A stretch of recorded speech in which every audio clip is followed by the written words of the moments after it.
where so much of our, what are you laughing at? Her tail is just moving every second. Is competition not only in the breed but in the group. The lower tail set and the corresponding more sharply sloped croup, the dog can take a great stride forward, but it's stopped from giving a good kick behind by that croup. It keeps the foot from going much further back than that, which is why we've bred into this. Because when you start to go around the ring, we certainly don't want the American Cockers to pass us or even be able to keep up with us. Questions?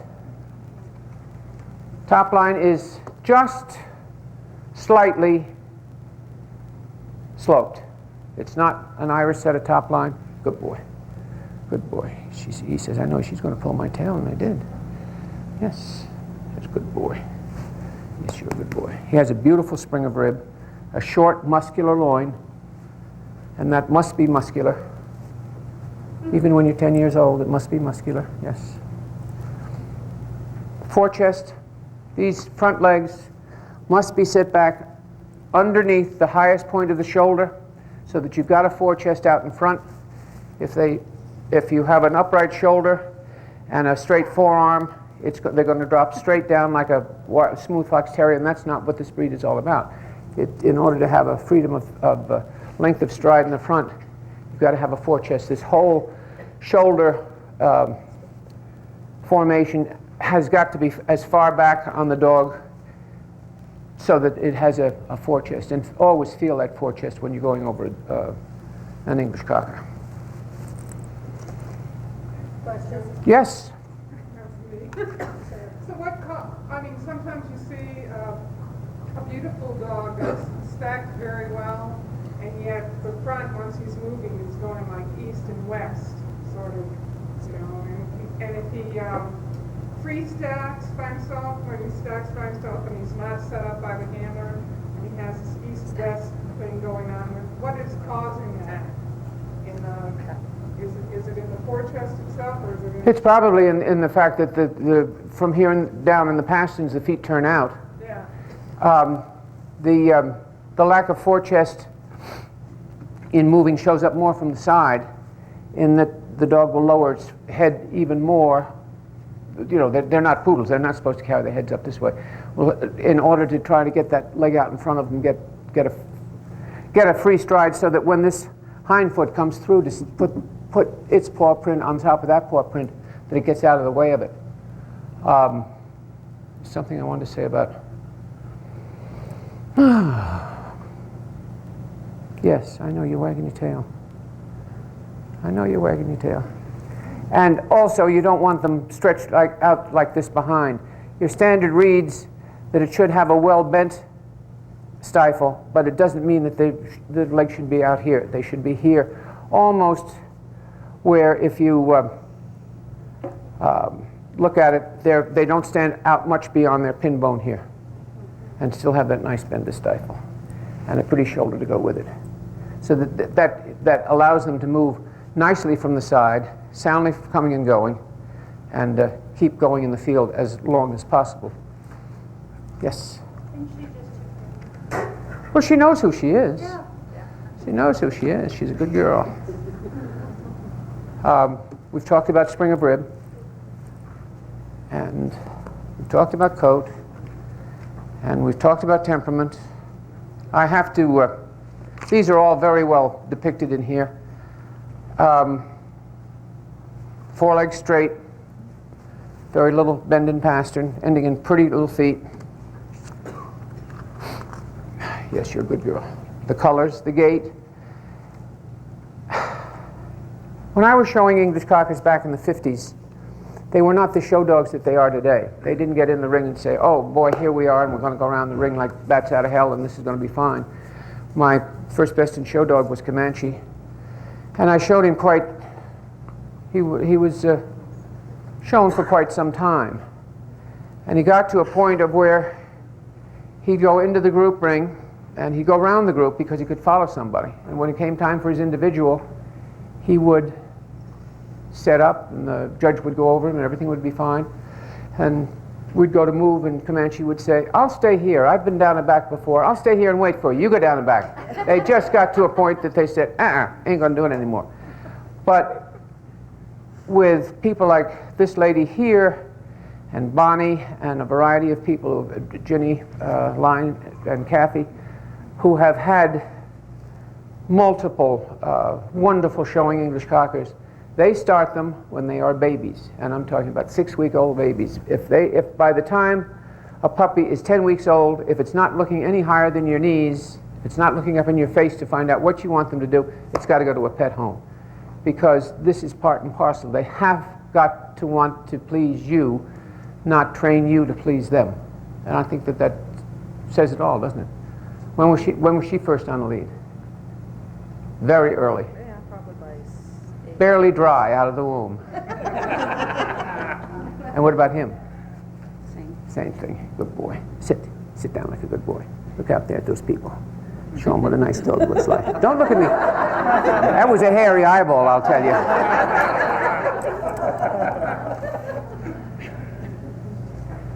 I'm going to show you, while you think of more questions to ask me, how I go over an English Cocker. I'll go over both of them. Turn him around this way for me.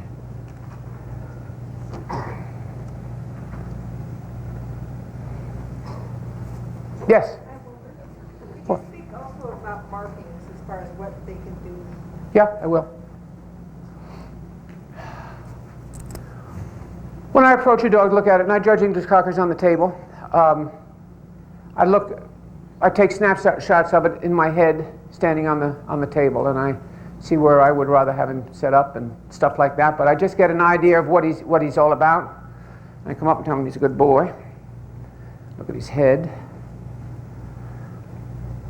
Look at his mouth. Good dog. I'm going to look at his head on this side because this is comfortable for me. And I, once again, tuck the throat up so I can see the head that way. Pull the ears up myself. Then ask the exhibitor of the dog. And they always do this rather than this. See the difference it makes in the line of the neck? Go ahead. There you go. Run my hand down this way between the front legs. Feel the point of the forechest. Find the top of the elbow and the top of the shoulder and make sure that that's in a straight line. Check the coat, spring of rib, the depth, the hind quarter, the muscle. Count to 2. The tail set. Good boy. You're a good boy, yes. Trust me, other people have. Yes.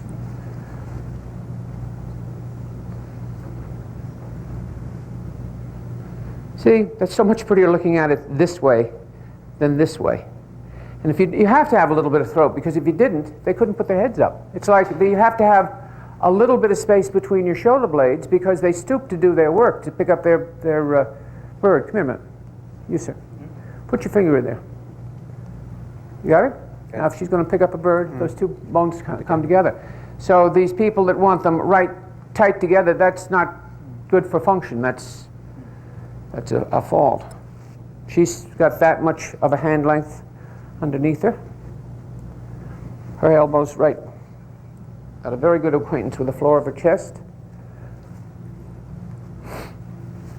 Check her coat, spring a rib, measure her loin. A bitch can have a little longer loin, but it must be hard and muscular. Hind quarter, tail set, and it always makes them mad when I pull on their tail a little bit. That straightens out their top line nicely. Because I want to see a dog look as well as it can look when I go over it. And then you have the moving of them. And in the moving, it's the sum total of the parts, as we discussed earlier today. Do they make the same picture in motion that they did standing still? When they go around, when they go away, are they kicking well behind? Turn the corner, come across the top. Keep their top line, keep their set on and carriage of tail, have their head in the correct mode, and come back. She putting you on? Yes. Done that her whole life. I know that. And coming back at you, and then standing and free baiting or free standing when you can assess temperament and what they can do on their own. Yes. Now, please, let's have some questions. Let me get a drink of water. Can't believe that you're all awake out there.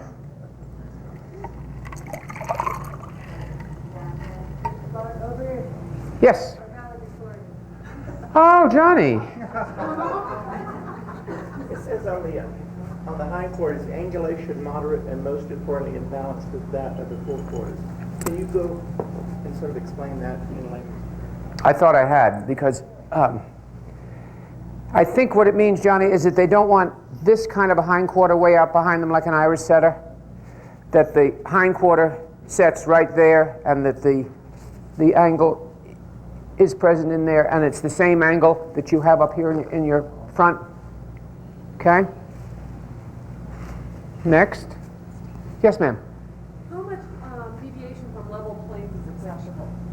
A little bit. A little bit. They have come from being a high frontal bone breed, and Jim and I were judging in Argentina or someplace. Argentina? Was it Argentina? No, that was another story.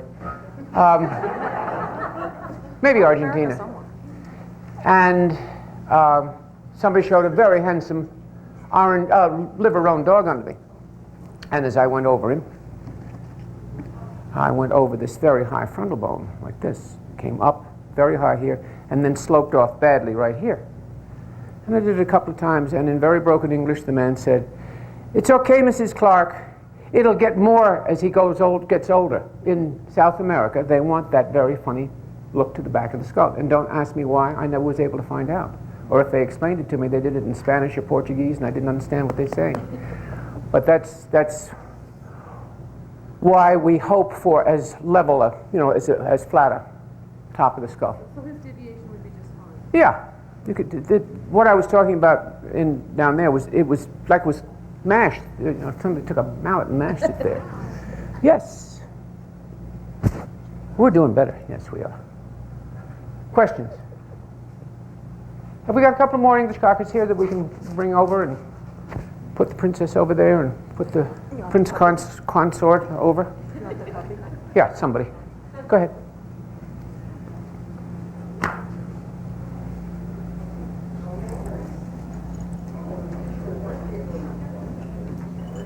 Sir. Do all of the parties go now as they mature? No, we're going to see that. We have a slideshow made up for you, so you can see a variety of different colors. You can get parties in right up on the table. You can get liver and whites, black and whites, red and whites, anything with white on them. Hey, good dog. This is Drake. Hey, Drake. How are you? How are you? Don't look at me like that. You're all right. This is an example of the pink haw that you can see. Don't let it throw you. They've got to have haws, and if they happen to be pink, that's not their fault, As I said before, they don't walk on them. He tips off a little bit, pardon me for saying this, on his head planes. This goes down, it goes a little down face. Could have a little more stop. You could help that with a little bit of trimming.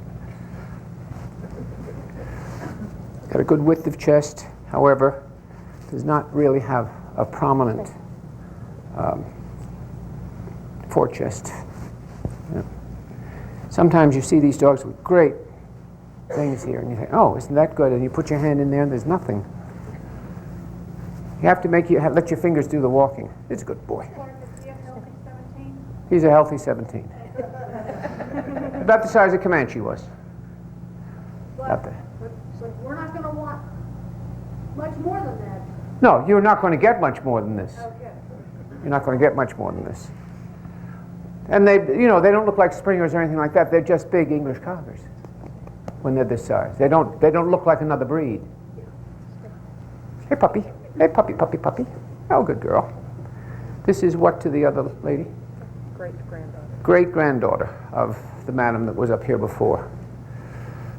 This lady on my left bothers the hell out of me because everyone that she turns out looks like the one before, wags their tail the same way. Good girl. Yes. Those are all your friends out there. Yes. Yes. And she's how old? 10 months. She hasn't bodied out yet. She's dropped nicely. She's got enough bone for her size. She's going to be a good girl. Yes. Yes. Yes. Yes. You've heard all about me, yes, and I know it's been good, yes. More questions? Come on, guys, it's got to be in your head someplace. This dog's coat texture. When you, in this day and age, which was not when I was actively showing the breed, you trim the dog, you wash it, you towel it, and then you blow the feathering dry. When we did it, we trimmed the dog, we washed it, we toweled it, and we did not blow the feathering dry, and they were curly like this. There's also more white coming through the mat, Yeah, which creates a different. but even so, if this dog was blown dry, that hair would all be straight and flat. Yes, ma'am. You're a good boy. And you see, there, don't be like that. You see there, that's that fuzzy black that I was talking to you about? That you sit there watching soap operas in the afternoon. Why did you say That's what I need to do. Because it makes you, it gives your fingers more purchase. That stuff that they put in, that ear powder that they put in ears to dry up ears is perfect. You put a little dab of that on the table and just dip your fingers in it and it gives you more purchase. Now, how often do you have to do this? As often as necessary. Well, you asked for questions. Told you I could laugh if I wanted to. Next. Yes. Could you comment on what you think, as judges, what you would want to treasure the most when judging the breed, or the biggest faults that you might see, or what you would want to not make sure you don't? Drag of the breed in this breed is long and low. I explained that to you before. They came from long backs, a lot of bone, very often bent front legs. And some of that evened out. When we had litters of English Cockers years and years and years ago, my mother was considered a maven in the breed because she would look at these ugly puppies and she would say, well, that one's fine, that's got the shoulder in the right place and that's going to come, and it's going to come up on its leg, and that one never will. She knew from her breeding and from her experience what would work and what wouldn't work. Being Americans, we hated like hell to go through that stage of the breed, and we are now breeding the breed to look at 6 weeks what it's going to look like when it's fully mature, so that you don't have to go through that maven business of saying this one will come right and that one won't. Yes, ma'am? It'd have to be 6 weeks rather than 8, right? 6 to 8. Depending on how much experience you've had in the breed, how closely it's bred to your line so that you know how your line develops. 6 to 8 weeks, yeah. And they can go through some very ugly stages, but you pay no attention to it. The whole time they're going through the ugly stages, you're making a big fuss over them, so they when they go on the lead, they're up and full of themselves and having a good time. Yes? Are there any genetic? 1 million. 1 million by actual count. It almost killed the breed for a while because we had everything. We had hermaphrodites, we had monorchids, we had cryptorchids, we had all kinds of eye problems, renal disease, everything. But with the, with our medical help that we're getting, we're able to breed away from these things, be able to test for most of them, be able to breed away from these things, and if we have a problem, trying to figure out where it came from and cut off that line of breeding from it. It's the old thing. It's the only thing different about breeding away from eye problems or hip problems or stifle problems or any of these problems is the same as breeding away from crooked front legs and ugly faces and stuff. It's a breeding program and a breeding problem that you attack and think you're going to win, because the breed is much freer of our heritable defects today than it was a few years ago. And we don't seem to have turned up any new ones recently, have we? I don't think so either. I hope not. Can you talk a little bit about the difference in quantity of coat compared to the different colors? Is it true that this color has less quantity of coat? I don't believe that. No, just I- genetics. The quantity of coat. once again, because of Janie and myself and our people that we taught, Bonnie and Richard and so on, the breed has never gotten back into having just yards and yards of coat that doesn't do anything for anybody. It's a completely trim breed, and we don't want lots of hair. We want hair that dresses the dog, but that they can go out in the field and not look like a fluff ball when they're going through the briars. This dog has plenty of coat, and probably if you washed him and blew him dry once a week, he would have even more coat. Because that's one of the things that encourages coat to grow, is keeping it absolutely clean and using, a conditioner on the last rinse, and then blowing them dry, not with a hot dryer, but with a warm dryer. Okay. But the Reds have that wonderful coat that doesn't require all the pulling and pushing that these do, and they don't get overcoated on their legs the way some of the others do. They're just a much more natural coated color. The blacks have hair every place. Yes, ma'am? Annie, do you recommend a heavier oil to keep them down in, or more of a lighter? I think a lighter oil. I think once they get into the heavier oil, I think it sometimes clogs the pores and is not healthy for them.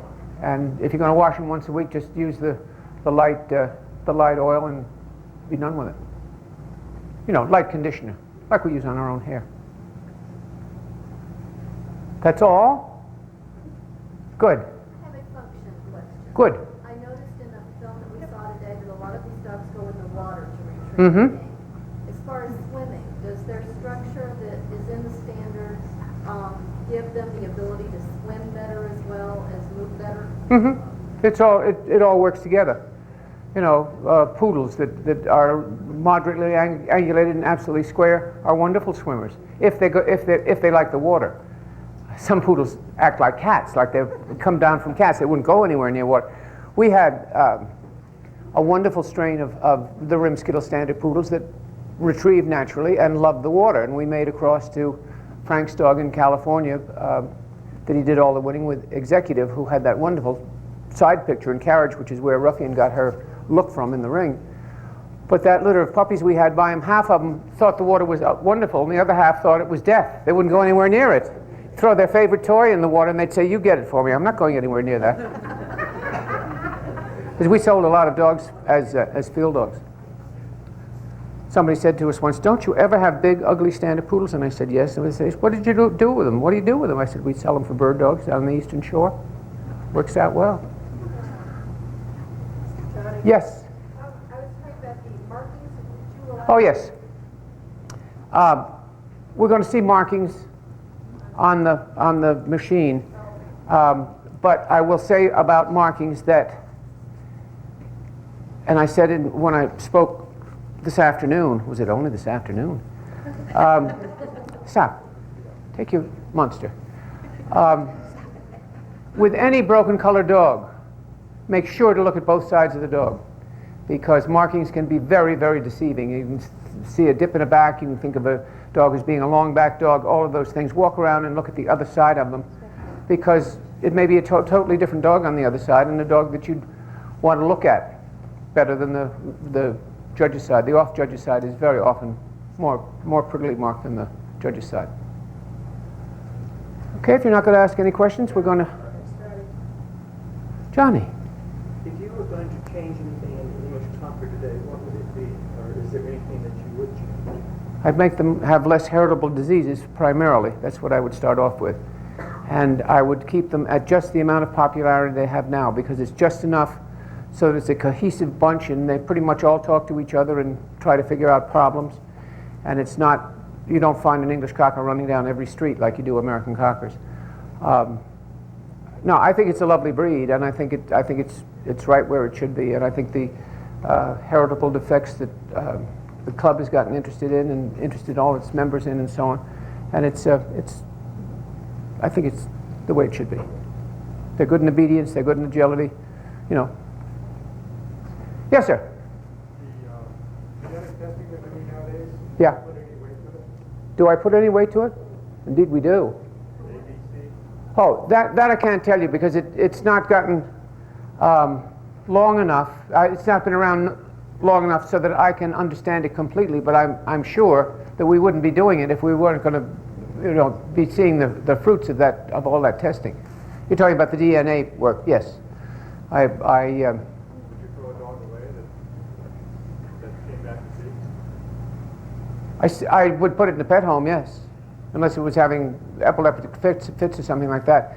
It's like having a loaded pistol in the house, to have a good dog that has a genetic disorder that is going to pass on, and it's a beautiful dog, because what are we doing? We're evaluating breeding stock, and we as judges can't evaluate that, because that's up to the medical profession. But to tempt people with particularly a stud dog that's gorgeous, that has a heritable disease, is not really fair. There's a small pool of A to A's. If you bred all A to A's, what would you have? I can't answer those kind of questions.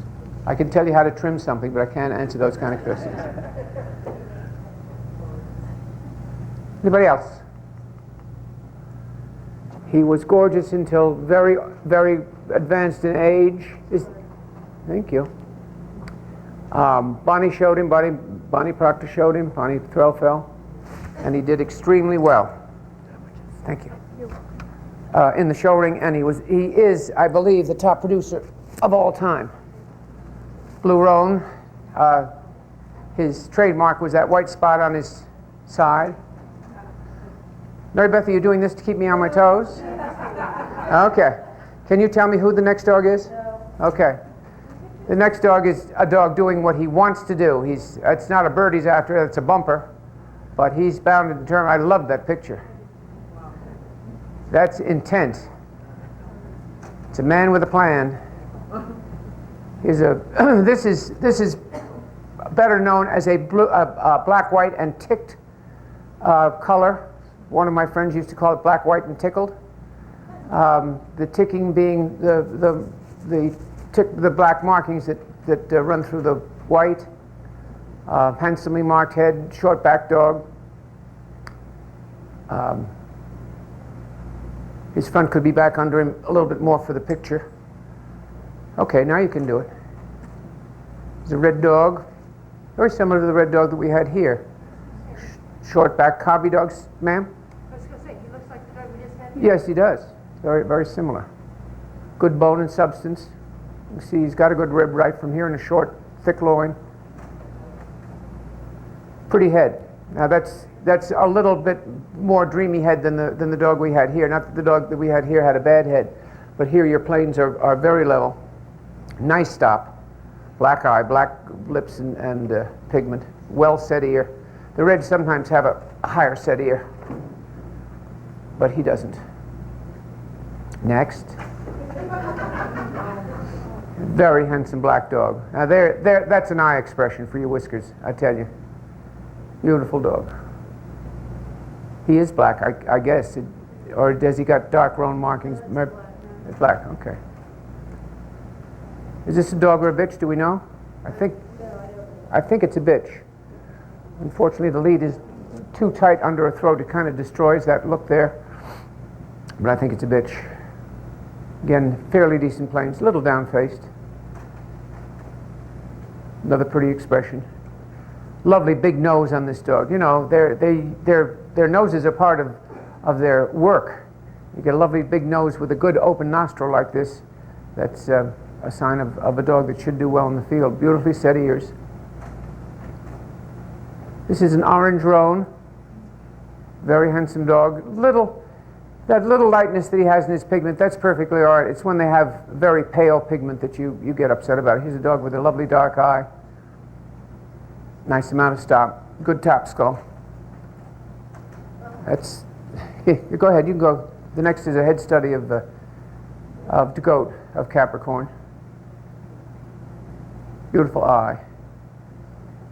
Very knowing eye. Dark. He knew exactly who he was, and he did from the time he was a baby puppy.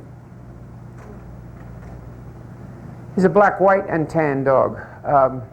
The tan markings should be in, but there's no disqualification for it, but it should be in all the proper places, over the eyes, under the, along the side of the cheek, inside the ears, under the tail, and on all four legs.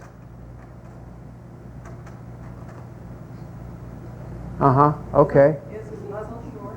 No. Oh no. I think it's because his throat isn't tucked up. See, I've got you hung up on that now. Okay. Handsome black dog, even though you can't see very much of him, but he's got a lovely neck, which means he has a good shoulder, proper top line. From what you can see of his head, he looks like he has a handsome head. The party colors have been more popular in this country always, but we've had some very good reds and very good blacks. There's the shoulder on that black dog. See, the top of the shoulder and the elbow are right on a straight line if you dropped it down. Red dog. Stretched a little too much behind, but at least it keeps him standing there. This is a typically marked black and white. Bitches that are black and white, or mainly white, no matter whether they're black and white or orange and white, tend to carry less coat than the dogs. The blue roan bitches seem